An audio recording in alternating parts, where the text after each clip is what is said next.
I have to laugh because earlier I posted a video that was incomplete and recklessly chaotic because my focus is to bring forth the truth.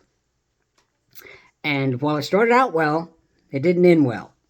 In fact, I cut it off, didn't mean to post it, and inadvertently did post it. So let me try again for those who may have seen it. And that was that Christ came as a man from his godliness to live an example, to teach righteousness, to teach orderliness, to teach lawfulness, then died, rose again for the forgiveness of sins, and in that we choose to either follow him or reject him as our salvation, as our path to salvation. And what I meant to continue with this video, that did get some likes and some responses I appreciate, but nevertheless, posting it was rather chaotic and incomplete. My point being is that in conclusion to that video that was incomplete and somewhat chaotic, is that it is incumbent upon us as individuals to choose godliness, which leads to repentance, which is lawfulness, or to reject Christ's salvation, which is godlessness and lawlessness. And although I may have mentioned this before in a different form, that simply put means that there's only those two choices. There's lawfulness and there's lawlessness. The lawfulness is the obedience to the commandments that apply to us. Now, those commandments that apply to us as Western Christians have nothing to do with temple sacrifice, since there is no temple, and since there are no sacrifices, which orderly must be done at the temple.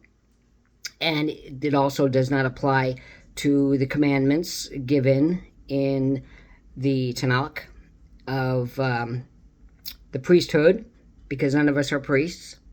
There are even laws mentioned that are particular to women alone. As far as men goes, those also do not apply. But as far as pretty much every other law, we are incumbent to be lawful to them. There's lawfulness and there's lawlessness. And to that end, as briefly as possible, and we will go into it, of course, more as we continue these broadcasts, is that the Sabbath is the Sabbaths, plural.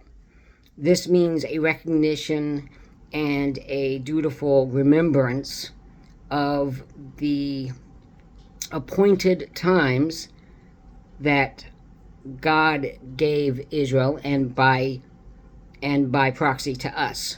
Now, some would say that, well, those were only to Israel. Well, that is true. That is true. And we'll go more into that briefly here very quickly.